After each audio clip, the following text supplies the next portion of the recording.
আসসালামু আলাইকুম। আশা করি সবাই ভালো আছেন। আর আমি আলহামদুলিল্লাহ অনেক ভালো আছি।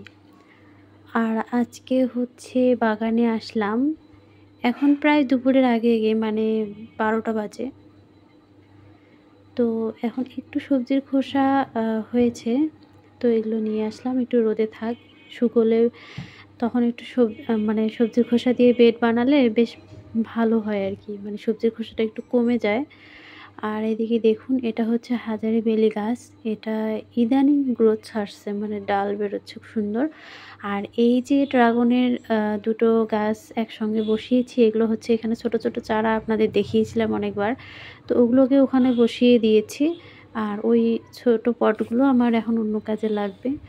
যাই হোক, আমি বসানোর ভিডিওটা দেখাতে পারিনি। ওটা প্রথমে রয়েছে, একটু সামান্য মাটি দিয়েছি, তারপর সবজির খোসা আর একটা লাউ গাছ ছিল ওটাকে তুলে ওখানে দিয়েছি।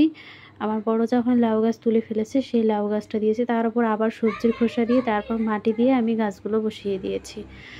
আর এদিকে দেখুন, সিম গাছে প্রায় সব সিমই তুলে নিয়েছি। এখন আবার নতুন করে ফুল আসতেছে, আর কয়েকটা সিমও রয়েছে। আর এই বীজগুলো এখনও কেন জানি কালো হয়ে আসতেছে না। আমি তুলে দিয়ে যে অন্য কিছু দিব এখানে, সেটাই সম্ভব হচ্ছে না। আসলে বেডের সংখ্যা কম, আর বীজ তো শীতকালে অনেক বপন করা লাগে, যার কারণে আসলে একটু মানে লাগতেছে যে কবে বীজটা হবে। আর এই পেঁপে গাছটা তো আমি দেখে আশ্চর্য হয়ে গেলাম। খুবই ছোট একটা গাছ, এখানেই দেখুন ফুল চলে এসছে। মানে ফুলটা হয়তো বা মোবাইলে আপনাদেরকে দেখাতে পারছি না, কিন্তু আসলেই ফুল চলে আসছে, ছোট ছোট যদিও বা। আর এদিকে এই গাঁদা ফুলগুলো তো মানে একদিন ফুটে দেখতেছি অনেক দিন ধরে রয়েছে, আর অনেক দিন মনে হয় থাকবে।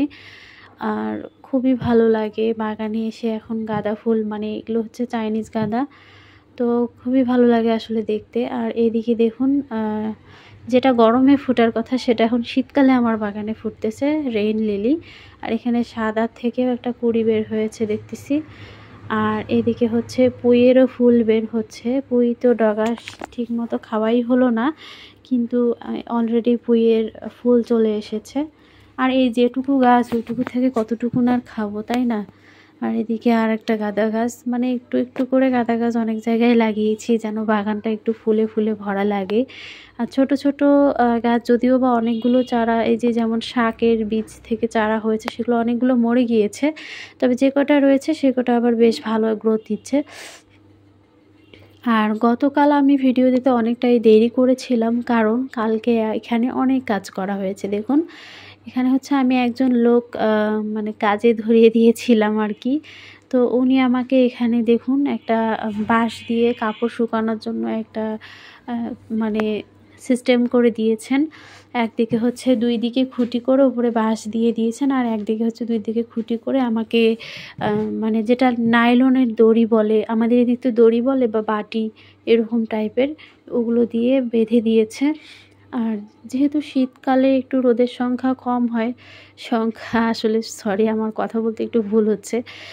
মানে রোদ নিচে আমাদের আঙ্গিনা তো ছোট, সেখানে একটু কম রোদ আসে, তো অনেক কাপড় শীতকালে কিন্তু ধুতে হয়। মানে বিশেষ করে মোটা কাপড়গুলোই তো শীতকালে পরিষ্কার করতে হয়, শুকোতে হয়, এগুলো ভেজাল। তাই ছাদে একটা সিস্টেম করে নিলাম, যেন ভেজাল না হয় আর কি, ভালো হয়। তো যাই হোক, সিস্টেমগুলো করে নিতে কালকে সারাদিন চলে গিয়েছে, অনেক কাজ পিছিয়ে গিয়েছে, বাগানেরও কোনো কাজ করতে পারিনি। আর এদিকে হচ্ছে দেখুন, এই বেগুন গাছটা এত সুন্দর বেগুন গাছ, একদম বেগুনও পড়েছিল গাছটাতে, মনে হচ্ছে এতদিনই বেগুন খাওয়া যেত, সেরকম একটা বেগুন গাছ। হঠাৎ করে এই বৃষ্টিটার কারণেই মরে গেল। তো গোড়ার দিকে আসলে কোনো সমস্যা হয়েছে কিনা দেখলাম, শিকড়টা তো ভালোই রয়েছে, কোনো সমস্যাই হয়নি। আসলে মাটিটা এখনও ভেজাই রয়েছে, তবে মাটিটা কিন্তু ঝুরঝুরাই রয়েছে, খুব একটা যে শক্ত হয়ে গেছে সেটাও না। কিন্তু কেন যে এই সমস্যা। আর এইদিকে এই যে দেখুন, আর একটা গাছও এরকম। তো কী আর করার, যেটা নষ্ট হয়ে যাবে সেটা তো করার কিছু নেই, তাই না? আর সত্যি বলতে এই যে ২-৩ দিন আগে যে বৃষ্টিটা হয়ে গেল, এটা আমার বাগানে অনেক ক্ষতি করে দিয়ে গেল, মানে অনেক গাছ নষ্ট হয়েছে। আর কি বলবো, আর এদিকে এই যে যেগুলো আমি ডাল থেকে চারা করেছি বেগুনের, সেগুলো বেশ গ্রোথ নিচ্ছে, দেখে তো ভালোই লাগতেছে যেগুলো ডাল থেকে চারা হয়েছে। এখানে একটা এক্সট্রা রয়েছে, এগুলো আমি তুলে দিব, যেহেতু ওই দুটো বেডে গাছ মরে গেল, একটা বেডে করলা গাছ হয়েছে আর একটা বেডে আমি বেগুন গাছ বসিয়ে দিব। আর এদিকে হচ্ছে বেগুন দেখুন অনেকগুলো কিন্তু রেডি হয়ে যাচ্ছে, এগুলো আমি তুলে নিব। আজকে না, দেখি কালকে বা পরশু যদি আল্লাহ বাঁচায় রাখে তাহলে আমি ওগুলো তুলে নিব।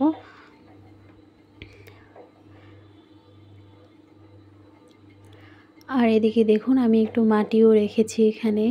আমাকে আজকে অনেক কাজ করতে হবে বিকেলবেলা। আর বিকেলবেলা হচ্ছে আমি ডালিয়ার কিছু কাটিং বসানোর চেষ্টা করব আর মরিচের গাছ বসানোর চেষ্টা করব, কারণ মরিচের চারাগুলো অনেক বড় বড় হয়ে এখন নষ্ট হয়ে যাচ্ছে না বসানোর জন্য।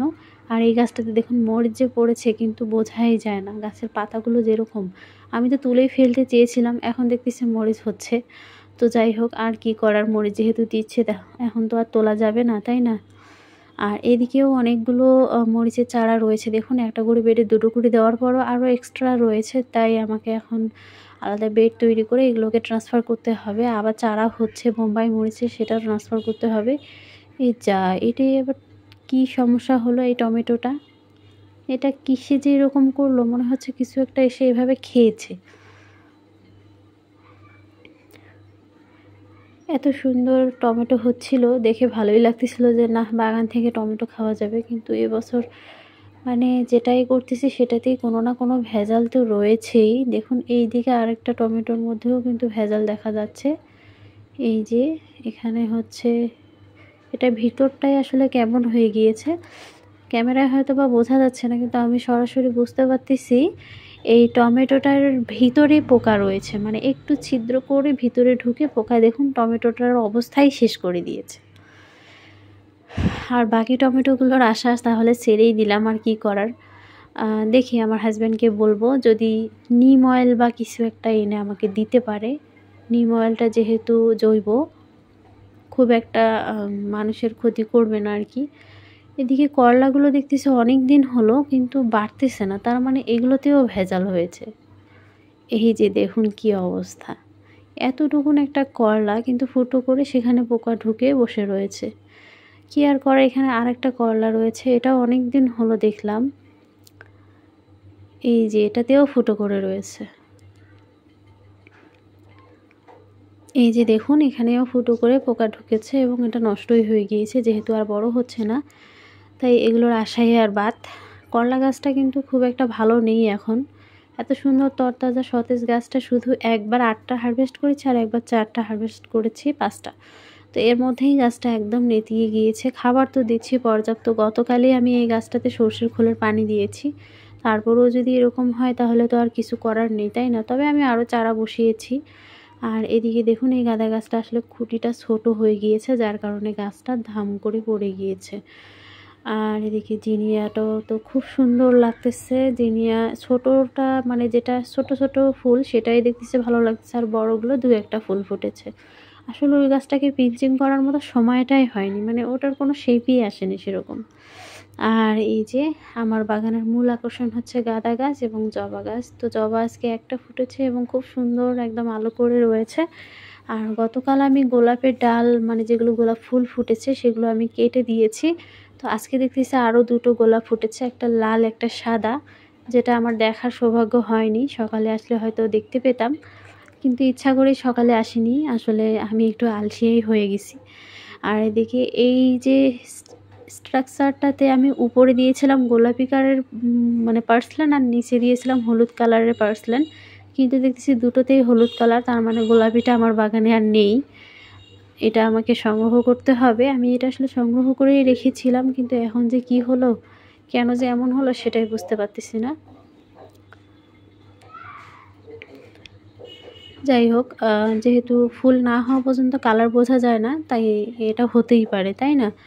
আর এই যে আমার শীতকালের মূল আকর্ষণ সেটা হচ্ছে চন্দ্রমল্লিকা। আর এই গাছগুলো এখন এদিকে একটু সরিয়ে এনেছি, কারণ এগুলো গাছে এখন প্রচুর রোদ লাগবে, আর রোদ হলে খুব সুন্দর ফুল পাওয়া যাবে।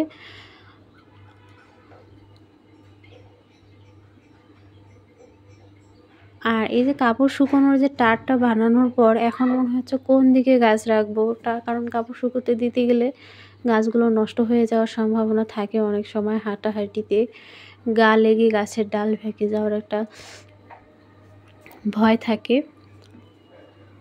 যেমন যেখানে আমি গাছগুলো রেখেছি এখানে উপরেই